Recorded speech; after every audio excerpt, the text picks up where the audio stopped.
વિદ્યાર્થી મિત્રો, રસાયણ વિજ્ઞાનના 5મું લેક્ચર જે બેઝિક કોન્સેપ્ટનું છે આજે તેની આપણે હવે આજે શરૂઆત કરીએ. 5મા લેક્ચરમાં આપણે આજે જોવાનું છે પરમાણ્વીય દળની મદદથી જુદા જુદા અણુના આણ્વીય દળની ગણતરી કેવી રીતે કરવી. કારણ કે તમે આગળ અભ્યાસ કરશો તેમ જુદા જુદા એક્ઝામ્પલની અંદર અને તેની અંદર ખાસ જ્યારે આણ્વીય દળની જરૂરિયાત ઊભી થતી હશે. આમ તો તમે ધોરણ 9માં આણ્વીય દળ ગણવાનો થોડો મુદ્દો ભણીને જ આવો છો, તો પણ આપણે એકવાર રિવિઝન રૂપે લઈ લઈએ કે પરમાણુય દળની મદદથી આણ્વીય દળની ગણતરી કઈ રીતે થતી હશે. હવે એના માટે અહીંયા જુદા જુદા તત્વોના આપણે અહીંયા પરમાણુય દળ લખેલા છે પહેલેથી જ. પરમાણુય દળ મતલબ કે અગાઉના લેક્ચરમાં આપણે જોઈ ગયા કે પરમાણુમાં રહેલા પ્રોટોન અને ન્યુટ્રોનની સંખ્યાના સરવાળાને આપણે કહેતા હતા પરમાણુય દળ. હાઇડ્રોજનનું પરમાણુય દળ 1 લખવામાં આવે. હવે એપ્રોક્સિમેટલી અહીંયા 1 ગણીએ, બાકી એની અંદર ગણેલા પોઈન્ટ વાઇઝ પરફેક્ટ મૂલ્ય હશે તો 1.001 મૂલ્ય થતું હશે, પણ તો બી એને લેવામાં આવતું હશે 1. ઓક્સિજનમાં બી એવી રીતે, એટલે આપણે એપ્રોક્સિમેટલી જે મૂલ્ય લેવામાં આવતા હતા પોઈન્ટ વાળા લખીએ તો બી એના સાચા જવાબ આવતા હશે અને આ લખીએ તો બી સાચા જવાબ હોય. ઓક્સિજનનું પરમાણુય દળ ગણાશે 16. 16 મતલબ કે પ્રોટોન 8 હશે, ન્યુટ્રોન 8 હશે. પોટેશિયમ 39. હવે પોટેશિયમ 39 તો એના પરમાણુ ક્રમાંક 19 એટલે પ્રોટોન 19 હશે, બાકીના જે વધ્યા હશે એની અંદર ન્યુટ્રોન હશે. ક્લોરીનનું હતું 35.5, કાર્બનનું 12, નાઇટ્રોજનનું પરમાણુ દળ 14. કાર્બનનું પરમાણુ દળ 12, એનો અર્થ થશે 6 પ્રોટોન હશે, 6 ન્યુટ્રોન હશે. નાઇટ્રોજનમાં 14 તો 7 પ્રોટોન 7 ન્યુટ્રોન. સલ્ફરનું 32, 16 એની અંદર પ્રોટોન હશે, 16 એની અંદર આવતા હશે ન્યુટ્રોન આવતા હશે. એવી રીતે એનમાં બી 23 આવતો હતો, 11 એમાં પ્રોટોન આવતા, 12 એમાં ન્યુટ્રોન હોય.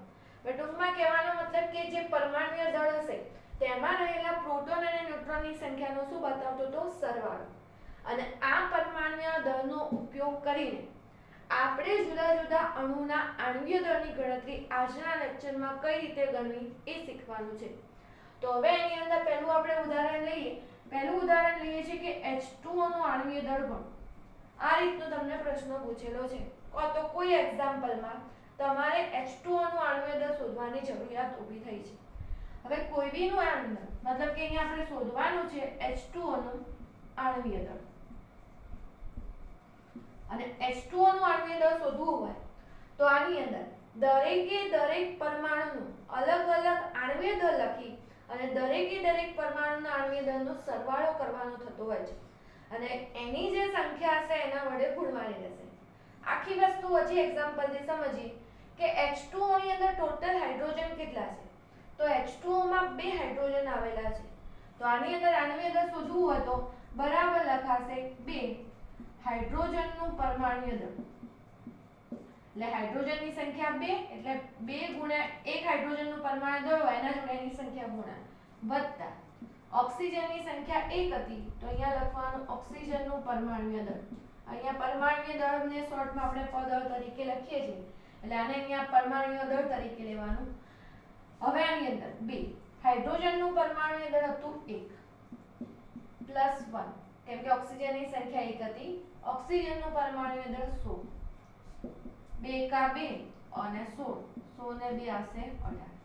તો પાણીનું જે H2O નું આણ્વીય દળ કહીએ તો જ્યારે ત્યારે એક્ઝામ્પલમાં આણ્વીય દળ H2O ની ગણતરી મૂકવાની આવતી હશે તો H2O નું આણ્વીય દળની કિંમત આવતી હશે 18. આવી રીતે હજી બીજું ઉદાહરણ જોઈએ. બીજા ઉદાહરણમાં દાખલા તરીકે આપણને આપેલું છે C6H12O6. ગ્લુકોઝના આણ્વીય દળ C6H12O6 ગ્લુકોઝનું અણુસૂત્ર હતું અને ગ્લુકોઝના આણ્વીય દળની ગણતરી કરવાનું કીધેલ છે.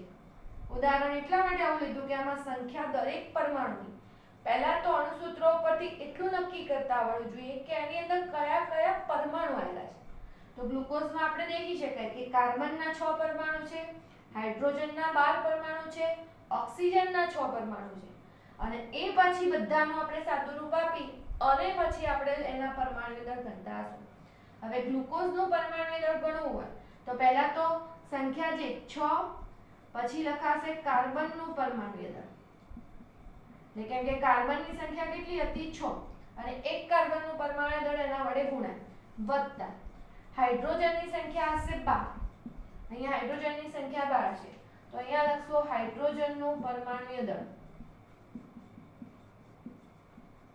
અને વત્તા ઓક્સિજનની સંખ્યા 6 છે તો ઓક્સિજન 6 અને ઓક્સિજનનું પરમાણુય દળ એટલે એક તત્વનું પરમાણુય દળ જાણતા હો તો એની મદદથી ટોટલ બધા પરમાણુનું પરમાણુય દળ ખબર પડે તો 6 કાર્બનનું પરમાણુય દળ 12 હતું તો અહીંયા કિંમત મૂકશો 12 વત્તા 12 એક હાઇડ્રોજનનું પરમાણુય દળ હતું 1 વત્તા 6 ઓક્સિજનનું પરમાણુય દળ લીધેલું છે 16 અને હવે સાદું રૂપ આપશો તો 72 12 196 અને આખાનો સરવાળો કરશો તો જવાબ મળશે 180 ગ્રામ મોલ મળશે ગણાતું હોય પણ હાલ તમે ખાલી 180 ગ્રામ પ્રતિ મોલ જે આપણે ગણતરી કરતા હોય એ લેવાનો હશે પણ આ રીતે આપણે ગ્લુકોઝનું પરમાણુ દળ પણ ગણી શકીએ તો બે એક્ઝામ્પલ જુદા જુદા તત્વોના પરમાણુ દળ પહેલા બુકમાં ચોપડામાં નોંધી લેજો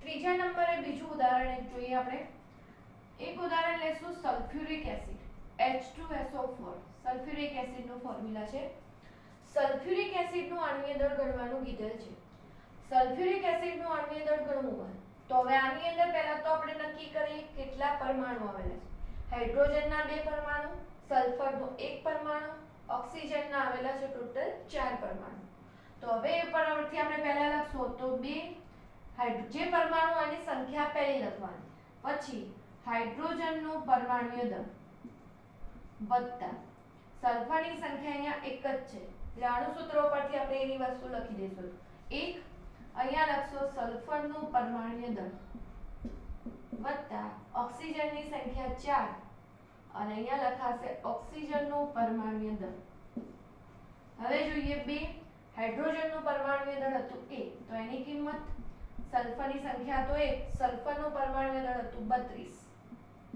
4 ઓક્સિજનનું પરમાણુય દળ હશે 16 અને હવે સાદું રૂપ આપશો 2 કા 2 32 164 અને આટલાનો સરવાળો કરશો તો H2SO4 નું આણ્વીય દળ મળશે 98 એટલે આ રીતે આપણે કોનું આણ્વીય દળ ગણી શકશો H2SO4 નું એટલે H2SO4 ના આણ્વીય દળની કિંમત મળતી હશે આપણને 98 જ્યારે ત્યારે એક્ઝામ્પલમાં આ રીતે આણ્વીય દળ ગણવાના હોય ત્યારે આ વસ્તુ ખાસ ઉપયોગી થશે હજી એના આપણે બીજા એક્ઝામ્પલ જોઈશું દાખલા તરીકે ઉદાહરણ આપેલું છે HCl એટલે આપણે કહેતા હતા હાઇડ્રોક્લોરિક એસિડ હાઇડ્રોક્લોરિક એસિડ ની અંદર જોઈએ તો અહીંયા હાઇડ્રોજનની સંખ્યા પણ 1 છે Cl ની સંખ્યા પણ છે તો એક હાઇડ્રોજનનું પરમાણુ દળ મતલબ કે એક હાઇડ્રોજનની સંખ્યા અને અહીંયા હાઇડ્રોજનનું પરમાણુ દળ વત્તા Cl જે ક્લોરીન કહીએ ક્લોરીનની કઈ સંખ્યા 1 હતી અને અહીંયા લખશો ક્લોરીનનું પરમાણુય દળ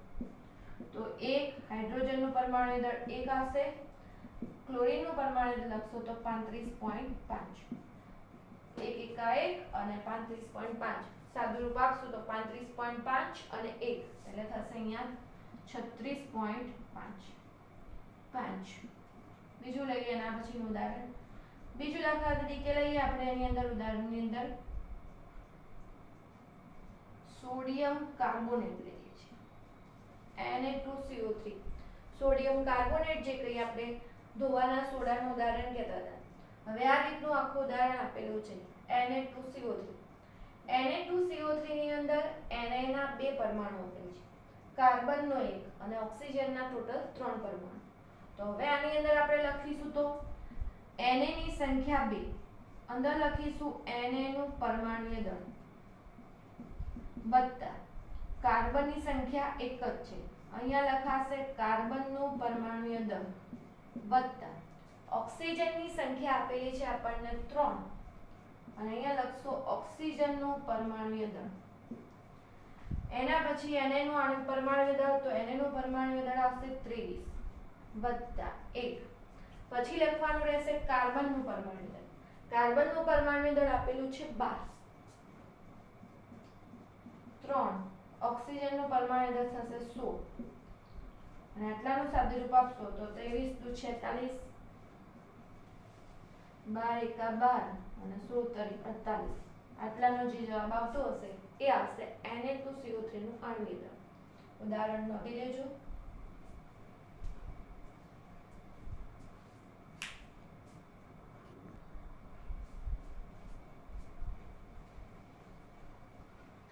અન્ય કેટલાક ઉદાહરણ જોઈએ. હવે આપણને ઉદાહરણમાં દાખલા તરીકે આપેલું છે NH4OH, એમોનિયમ હાઇડ્રોક્સાઇડ કહેવાતું. NH4OH એમોનિયમ હાઇડ્રોક્સાઇડનું આણ્વિક દળ ગણવું છે. હવે આની અંદર જોઈએ એમોનિયમ હાઇડ્રોક્સાઇડ, એની અંદર નાઇટ્રોજન આવેલો છે, એની સંખ્યા 1 છે. હાઇડ્રોજન અહીંયા 4 અને એક આટલે હાઇડ્રોજન, મતલબ ટોટલ હાઇડ્રોજન સૂત્રની અંદર 5 છે અને ઓક્સિજનની સંખ્યા 1 છે. તો વારાફરતી દરેક પરમાણુના પરમાણ્વીય દળ અને એની સંખ્યા વડે ગુણી લેશું તો આપણને એનું આણ્વિક દળ મળે. હવે NH4OH નું આણ્વિક દળ ગણવું હતું. પહેલું લખશું આપણે નાઇટ્રોજનની સંખ્યા 1, અહીંયા લખાશે નાઇટ્રોજનનું પરમાણ્વીય દળ. પછી આવશે વત્તા 4 હાઇડ્રોજન અહીંયાથી એક આટલે, એટલે અહીંયા લખાશે 5 ગુણ્યા હાઇડ્રોજનનું પરમાણ્વીય દળ વત્તા ઓક્સિજનની સંખ્યા 1 હતી એટલે આટલે 1 લખી અને ઓક્સિજનનું પરમાણ્વીય દળ. હવે જોઈએ એની અંદર 1 નાઇટ્રોજનનું પરમાણ્વીય દળ હશે 14, હાઇડ્રોજનની કિંમત આવશે 1 અને 1 અને ઓક્સિજનનું પરમાણ્વીય દળ હતું 16. તો આનું જે સાદું રૂપ આવે 14, 5 અને 16. તો આનો જે સરવાળો હશે એ જવાબ કોનો હશે? એમોનિયમ હાઇડ્રોક્સાઇડનું આણ્વિક દળ. આટલાનો સરવાળો કરતા જે કિંમત મળશે તે હશે એમોનિયમ હાઇડ્રોક્સાઇડનું આણ્વિક દળ. હવે વાત કરીએ આગળ એનાથી NH4OH. હવે જો આપણને આ ટાઈપના સૂત્ર આપેલા, કૌંસવાળા સૂત્ર, કેલ્શિયમ હાઇડ્રોક્સાઇડ આપેલું CaOH ટ્વાઇસ અને કેલ્શિયમ હાઇડ્રોક્સાઇડ આપેલું અને કૌંસની બહાર બે કરેલા હોય, મતલબ ટ્વાઇસ હોય, થ્રાઇસ હોય, તો અહીંયા જે કૌંસની બહારની જે સંખ્યા હશે ઓક્સિજનને પણ લાગુ પડશે અને હાઇડ્રોજનને પણ લાગુ પડશે. બંનેની સંખ્યા ભેગી ગણાતી હશે. આવા વખતે આપણે લખીશું એની અંદર કે કેલ્શિયમની સંખ્યા કહીએ તો 1 જ હશે. 1 ગુણ્યા કેલ્શિયમનું પરમાણ્વીય દળ. હવે ઓક્સિજનની સંખ્યા પણ 2, હાઇડ્રોજનની સંખ્યા પણ 2, એટલે અહીંયા 2 ઓક્સિજનનું પરમાણ્વીય દળ વત્તા 2 હાઇડ્રોજનનું પરમાણ્વીય દળ. હવે 1 કેલ્શિયમનું પરમાણ્વીય દળ લખેલ નથી પણ કેલ્શિયમનું પરમાણ્વીય દળ થશે 40. પરમાણુ ક્રમાંક 20 એટલે પ્રોટોન બી 20 હશે, ન્યુટ્રોન પણ 20 હોય એટલે એ પ્રમાણે આપણે 40. તો કેલ્શિયમના પરમાણ્વીય દળની કિંમત આવશે 40, ઓક્સિજનની 16 અને 2 હાઇડ્રોજનનું એકનું પરમાણુ દળ 1. 40 વત્તા 16 × 32 અને 2 આટલાનું સાદુરૂપ આપશો. જે જવાબ આવશે કેલ્શિયમ હાઇડ્રોક્સાઇડનો જવાબ, મતલબ કે કેલ્શિયમ હાઇડ્રોક્સાઇડનું આણ્વિક દળ. જ્યારે આ રીતે કૌંસ કરી અને આપેલું હોય ત્યારે પણ એની અંદર ખાસ ધ્યાનમાં રાખવાનું. આવું જ બીજું એક કૌંસવાળું ઉદાહરણ આપણે ધ્યાનમાં લઈએ. બીજું એક ઉદાહરણ ધ્યાનમાં લઈએ. આપણને કેલ્શિયમ નાઇટ્રેટ આપેલું છે આ રીતે. કેલ્શિયમ નાઇટ્રેટનું પરમાણ્વીય દળ શોધો. અને આવી રીતે કૌંસમાં જ્યારે સૂત્ર આપેલા હોય ત્યારે કૌંસની બહારની સંખ્યા બંને પરમાણુને લાગુ પડશે. હવે આ રીતે ધારો કે 3 હોય તો અહીંયા બંને જોડે ગુણાશે. જોઈ લઈએ આની અંદર કઈ રીતે થશે. તો પહેલું તો કેલ્શિયમની સંખ્યા 1 એટલે આટલે આપણે લખશું કેલ્શિયમની સંખ્યા 1 એટલે Ca નું પરમાણ્વીય દળ વત્તા નાઇટ્રોજનની ટોટલ સંખ્યા કૌંસની બહાર 2 એટલે લાગુ પડશે અહીંયા 2 નાઇટ્રોજનનું પરમાણ્વીય દળ વત્તા, હવે ખાસ ધ્યાનમાં લેવા જેવું, ઓક્સિજનની સંખ્યા અહીંયા 3 છે, અહીંયા 2 છે. 3 ને 2 કરશો એટલે 3 દુ 6 થશે. એટલે કે આ સૂત્રમાં ઓક્સિજન ટોટલ કેટલા આવેલા છે? 6 આવેલા છે. એટલે અહીંયા લખશો 6 ગુણ્યા ઓક્સિજનનું પરમાણ્વીય દળ. કેલ્શિયમનું પરમાણ્વીય દળ લખાશે 40, નાઇટ્રોજનની સંખ્યા 2 અને પરમાણ્વીય દળ 14, ઓક્સિજનનું પરમાણ્વીય દળ આવશે 16. પણ એની સંખ્યા અહીંયા 6 ધ્યાનમાં લેવાની હતી, એ ખાસ ધ્યાનમાં રાખવાનું. આ રીતે સાદુરૂપ આપશો તો જે જવાબ એનો આવતો હશે અહીંયા ગુણાકાર થશે, ગુણાકારનો પછી શું કરવાનું? સરવાળો. તો એ હશે કેલ્શિયમ નાઇટ્રેટનું આણ્વિક. પહેલા તમે દરેક જણ આટલાની ગણતરી કરી નાખશો, પછી આપણે જવાબ ચેક કરીએ સાદુરૂપનો.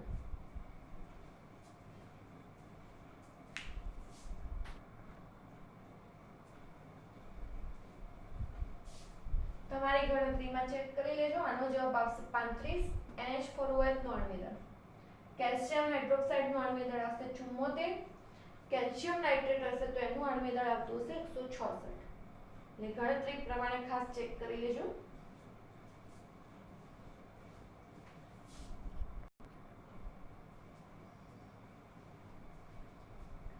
રસાયણ વિજ્ઞાનનો બીજો એવો જરૂરી મુદ્દો, ખાસ રાસાયણિક સમીકરણોનું સંતુલન. જ્યારે ત્યારે તમે કોઈ રાસાયણિક પ્રક્રિયા લખતા હશો તો એ સંતુલિત હોવી જરૂરી છે. સંતુલિત હોવી જરૂરી મતલબ કે પ્રક્રિયક બાજુ જેટલા, પ્રક્રિયક બાજુ મતલબ જે આપણે અહીંયા પરમાણુ કે અણુ લઈને પ્રક્રિયા કરતા હોય એટલી જ સામે તમારે નિપજ બાજુ જે નિપજો મળેલી હોય એની અંદર તમારેના તત્વોની સંખ્યા સરખી હોવી જોઈએ. દાખલા તરીકે ઉદાહરણ લઈએ, મિથેનની પ્રક્રિયા ઓક્સિજન જોડે, CH4 મિથેનનું અણુસૂત્ર હશે. ઓક્સિજન જોડે પ્રક્રિયા કરતા CO2 કાર્બન ડાયોક્સાઇડ અને પાણી H2O મળતું. હવે આ સમીકરણની આખી પ્રક્રિયા પ્રક્રિયકો અને નિપજો તો આપણે લખી દીધા, પણ પ્રક્રિયકો અને નિપજોની લખવા છતાં આ સમીકરણ રાસાયણિક દ્રષ્ટિએ સંતુલિત નથી. રાસાયણિક સમીકરણનું સંતુલન કરવું મતલબ કે પરમાણુની સંખ્યા કાર્બન આ બાજુ જેટલા હોય એટલા જ આ બાજુ નિપજ બાજુ હોવા જોઈએ, હાઇડ્રોજનની સંખ્યા જેટલી હોય એટલી નિપજ બાજુ જોઈએ, ઓક્સિજનની જેટલી હોય એટલી પેલી બાજુ જોઈએ. તો આવું કરવા માટે સમીકરણ લખ્યા પછી જ્યારે ત્યારે સમીકરણનું સંતુલન કરવામાં આવતું હોય છે અને મોટાભાગના વિદ્યાર્થીઓને સમીકરણનું સંતુલન કરવામાં ઘણી તકલીફ પડતી હોય છે. પણ જો સરળતાથી સમજી અને તૈયાર કરે તો સંતુલન બિલકુલ અઘરી વસ્તુ નથી. હવે જોઈએ આપણે અહીંયા ઉદાહરણમાં કે કઈ રીતે આ ત્રણ ઉદાહરણમાં આપણે સંતુલન કરવું. એક એક તત્વની વારાફરતી તમારે ચકાસણી કરતું જવાનું તો એ પ્રમાણે તમને સંતુલન મળશે. હવે જો આ બાજુ કાર્બનની સંખ્યા હતી 1 જ, આ બાજુ કાર્બનની સંખ્યા 1 છે અને કાર્બનના પરમાણુ તો બંને બાજુ સંતુલિત હતા. બીજા નંબરે વાત કરીએ હાઇડ્રોજનની. હાઇડ્રોજનની સંખ્યા આ બાજુ 4 હતી. નિપજ બાજુ જો તમે હાઇડ્રોજન જોશો તો ફક્ત 2 જ હતા. मतलब કે હાઇડ્રોજન પ્રક્રિયક બાજુ 4 છે, નિપજ બાજુ 2 હતા. તો નિપજ બાજુ પરમાણુની સંખ્યા સંતુલિત કરવા અહીંયા આપણે 2 વડે ગુણીશું અને 2 વડે ગુણીશું એટલે હાઇડ્રોજન 2 દૂર 4 થઈ ગયા. હવે વાત રહી ઓક્સિજનની. તો ઓક્સિજનના પરમાણુ આ બાજુ 2 હતા.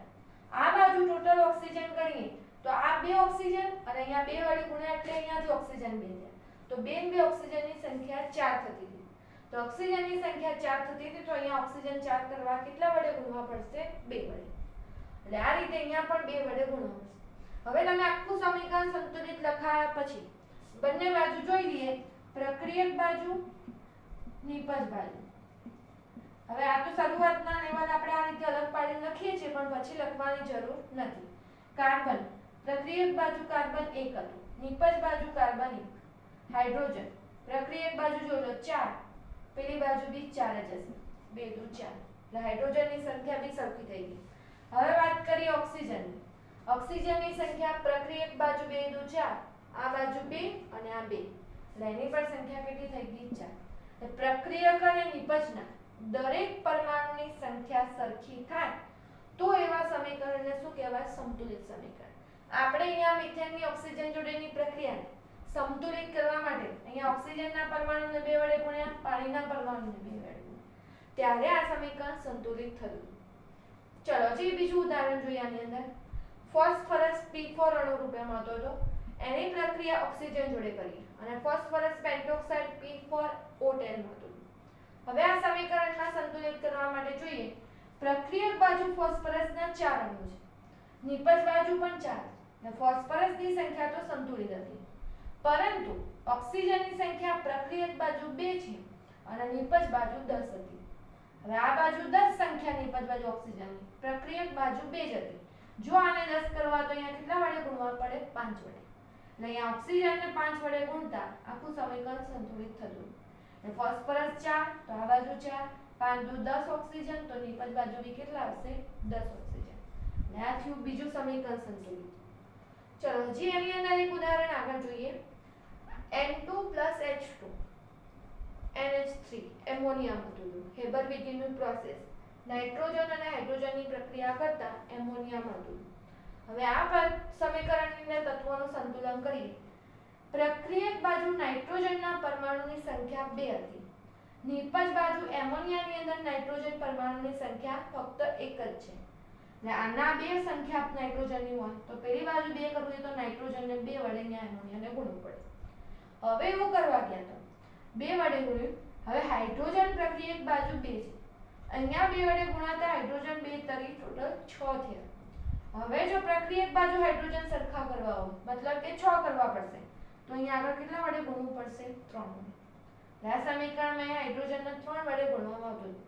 હવે જોઈ લઈએ પ્રક્રિયક બાજુ નાઇટ્રોજન ને હાઇડ્રોજનની સંખ્યા। તો જો નાઇટ્રોજન 2 તો અહીંયા નાઇટ્રોજન 2, હાઇડ્રોજન 3 દુ 6 તો આ બાજુ 3 દુ 6। એટલે જો સમીકરણને વ્યવસ્થિત સમજીને અલગ અલગ પરમાણુને આપણે સંતુલન કરવામાં આવે તો આ રીતે આપણે પરમાણુ સંતુલિત સમીકરણને સરળતાથી સંતુલિત કરી શકતા હતા। હવે પછીના લેક્ચરમાં આપણે એનાથી બી વિશેષ થોડા એવા અઘરા બી ઉદાહરણ લેશું, પણ સમીકરણનું સંતુલન કરવાનો પ્રયત્ન કરીશું। એક પ્રેક્ટિસ જ આમાં જોઈએ, બાકી તમે કોઈ પણ સમીકરણને સંતુલિત સારી રીતે કરી શકશો। તો આ જે બી ઉદાહરણ લખાયા છે ખાસ ચોપડીમાં નોંધી લેજો અને પોતાની રીતે આ સમીકરણ સંતુલિત કરવાનો પ્રયત્ન કરજો। Thank you.